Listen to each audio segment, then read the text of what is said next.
Alright, good day, ladies and gentlemen. Oh, I launched some missiles. What kind? Whatever. Oops.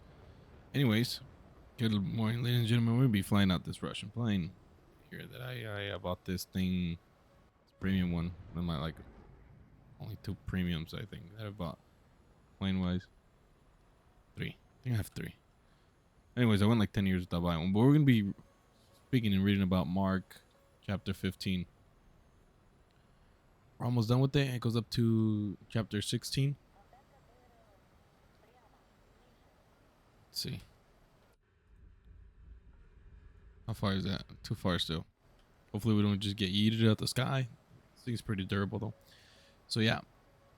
Mark 15, Jesus' trial before Pilate. Pilate, the Roman governor, ultimately led to him being crucified. Right? So it says, very early in the morning, the leading priests, the elders, and the teachers of religious law, the entire high council, met to discuss their next steps. They bound Jesus, led him away, and took him to Pilate, the Roman governor. Remember, they just captured him because Judas betrayed him. Well, they captured him because they wanted to. Judas helped them. So he's got to take him to the Roman governor because they can't just kill him. That'd be murder. But if the governor does it, then it's fine. Jesus, oh, wrong part. Anyways, Pilate asked Jesus, "Are you the king of the Jews?" He's with the Roman governor now. Jesus replied, "You have said it."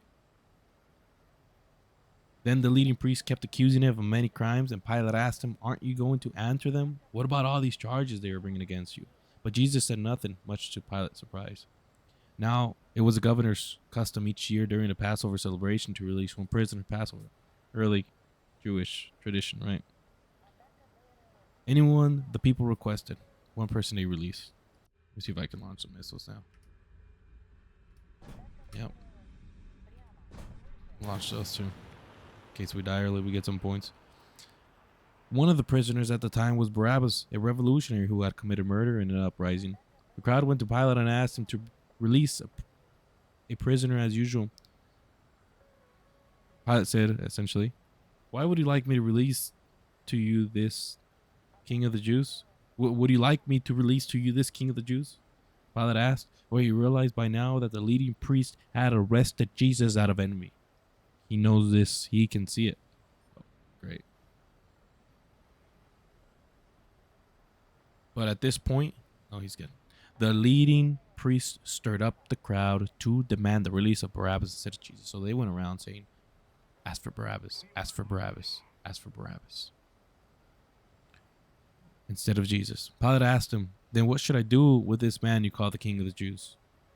They shouted back, "Crucify him."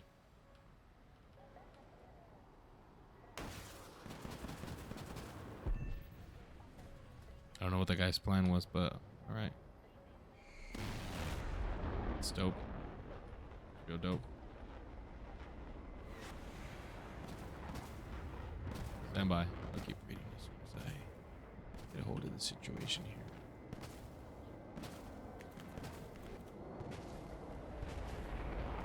I'm gonna have to let go of some rockets.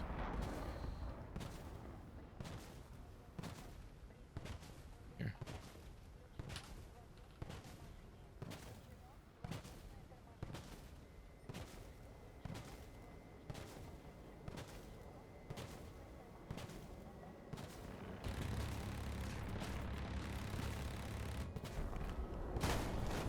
No. Too fat and too slow. Alright, anyways, we'll start another match. Then what should I do with this man you call the king of the Jews? They shouted back, "Crucify him." Why? Pilate demanded. What crime has he committed? So now he's straight up asking him, right? Because at this point it's ridiculous. But the mob roared even louder, "Crucify him." So to pacify the crowd, Pilate released Barabbas to them. He ordered Jesus flogged with the lead-tipped whip, then turned him over to the Roman soldiers to be crucified. So on top of giving them what they wanted, he also gave them Barabbas. At the time, out of my understanding, they were terribly afraid of the governors of stirring things up, especially Pilate from records that they have found, because he was being watched carefully by his superiors for being a bad governor, Roman governor out of that area, of the Jews specifically, I guess, from there. Because any, crowd stir ups and stuff, it was his fault. So he did both. gave him Barabbas, and ordered Jesus to be flogged, whipped, and then crucified, making sure that they're happy, right? So, next scene, the soldiers mock Jesus. This is where it gets really, really sad. The soldiers took Jesus into the courtyard of the governor's headquarters called the Praetorium and called out the entire regiment. Entire regiment. I'll say that again. Entire regiment. From what I Googled quickly, an entire regiment of that time would be 1,000 to 4,000 soldiers. People, apparently, from what I heard, estimated to be like 200 soldiers because of the area they were in. But it does say entire regiment. But even if you take it as lowest amount of what people say, 200, that's a lot of men, military men. They dressed him in a purple robe, and they wove thorn branches into a crown and put it in his head. His head's bleeding, being stabbed by these thorns. Then they saluted him and taunted, "Hail, King of the Jews!" And they struck him on the head with their reed stick, so some kind of stick, a bat or something. They spit on him, they dropped to their knees and mocked and worshipped him. Mind you, these are probably the spit of 200 men and getting hit by all of them. When they were finally tired of mocking him, they got tired. They didn't get told to stop. They took off the purple robe and put his own clothes back on him. Then they led him away to be crucified. The crucifixion. The passerby named Simon, who was from Cyrene, was coming in from the courtside just then, and the soldiers forced him to carry Jesus' cross. Simon was the father of Alexander and Rufus. Now, they told him to carry something because back then there was a law that said any Roman official, military, can ask you to carry their equipment for 1 mile, no more. And you're mandated to. That's why Jesus says when you ask to go 1 mile, go 2. I believe that's from that like rule. But anyways, they told this guy help Jesus carry this cross. He literally can't, right? His body physically can't. And they brought Jesus to a place called Golgotha, which means place of the skull. They offered him wine, drugged with myrrh, but he refused it. Probably to help make him feel better, but he refused it. Then the soldiers nailed him to the cross. They divided his clothes. Now listen to this. They divided his clothes and threw dice to decide who would get each piece. Listen to that, right? Remember that. You'll see where the prophecy happens. Gives me chills. It'll give you chills probably. It was 9 o'clock in the morning when they crucified him. A sign announced the charge against him. It read, "The King of the Jews." That's the sign on top of the cross. King of the Jews. 2 revolutionaries were crucified with him, one on his right and one on his left. So there's 2 men next to him. Right, the other 2 crosses. The people passing by shouted abuse, shaking their heads in mockery.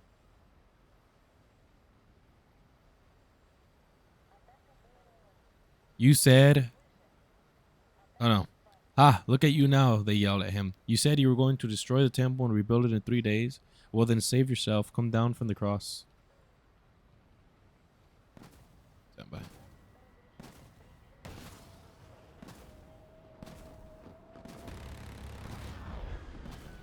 Oh shoot. I have to get rid of these.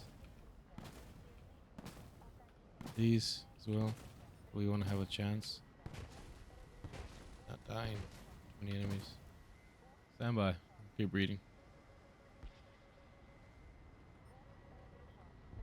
But anyways. Oh. Oh no. Pick up this guy. Pick up this guy.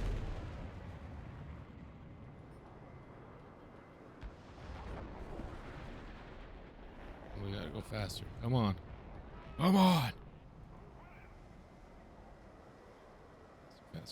Faster.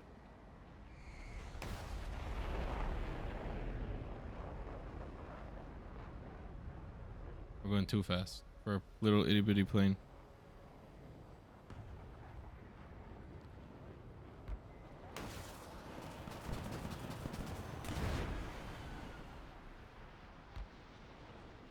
That guy's still being chased. I think he's gonna get him. We should get him here. I'm gonna go turn around and get this other guy because he might turn around and get me.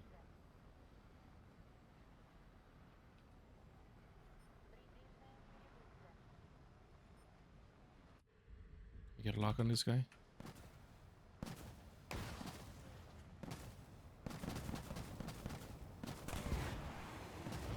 I messed it up.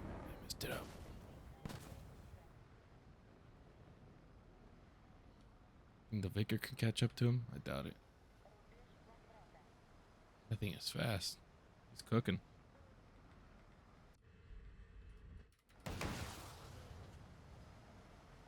Anyways, the people passing by shouted abuse, shaking their heads in mockery. Ha! Look at you now, they yelled at him. You said you were going to destroy the temple and rebuild it in 3 days? Well then, save yourself and come down from the cross. He's being mocked. I can't, like, I've been in situations where I got mocked, nowhere near obviously at such a degree, and even then I feels like you can't handle it. Like what are you gonna do? You know, you just get so upset with them. You want justice or revenge, however you want it. Say it, even though they're two different things.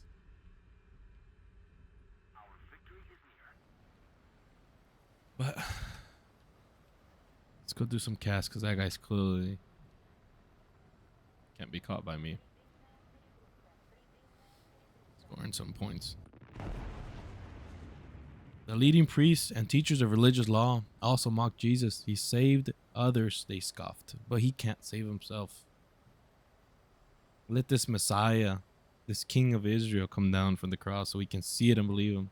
Even the men who were crucified with Jesus ridiculed him. So even the other dudes on the cross are making fun of him. Can't even make this up, right? Death of Jesus. At noon, darkness fell across the whole land until 3 o'clock. An eclipse proven by it's proven as well by NASA, like, or something like that. It's pretty cool.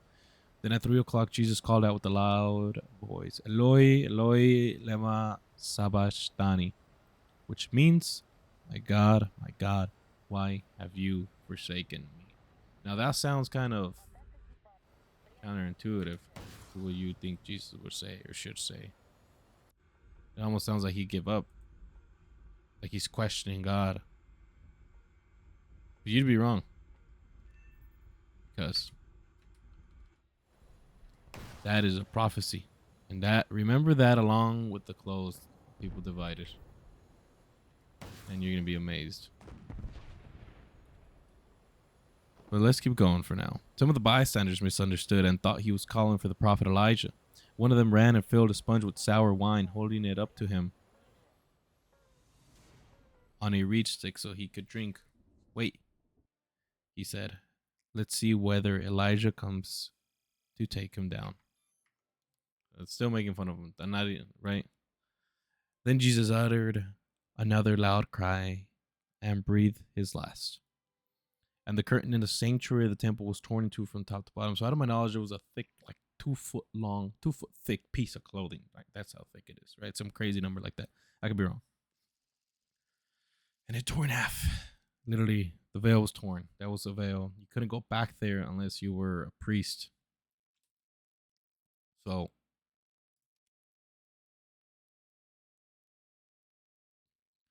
kind of broke the thing of the priest. Now everyone has access to God, not just a priest, on behalf of the people, because Jesus is God. Jesus did that. I believe it was a loud earthquake or something like that, you know, like literally broke the building in two, and the veil was torn or something like that. When the Roman officer who stood facing him saw how he had died, he exclaimed, "This man truly was the Son of God." Some women were there watching from a distance, including Mary Magdalene, Mary the mother of James the Younger, and Joseph, and Salome.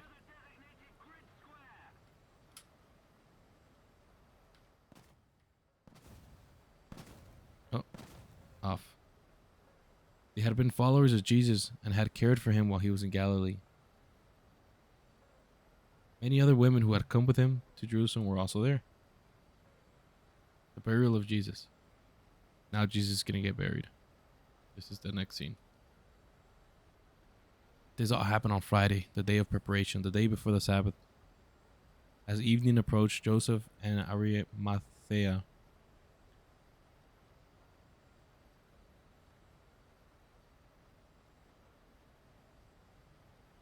one second. Yep. Joseph and Arimathea took a risk and went to Pilate and asked him for Jesus' body. Joseph was an honored member of the High Council, and he was waiting for the kingdom of God to come. Pilate couldn't believe that Jesus was already dead, so he called for the Roman officer and asked him if he had died yet. The officer confirmed that Jesus was dead, so Pilate told Joseph he could have the body. Joseph bought a long sheet of linen cloth and he took Jesus' body down from the cross, wrapped it in the cloth, the shroud of Turin, that one that still exists, and laid it in a tomb that had been carved out of the rock. Apparently, we can't recreate that shroud, even if we wanted to. We had to get a nuclear scientist to look at it. Joseph brought a long sheet, and then wrapped Jesus' body and laid it in the tomb that had been carved out of the rock. Then he rolled a stone in front of the entrance. Mary Magdalene and Mary, the mother of Joseph, saw where Jesus' body was laid. That's the end of this chapter. I really got to go. God bless you guys. Hope you find Jesus Christ. Don't forget to pray and read your Bible. Have a blessed day.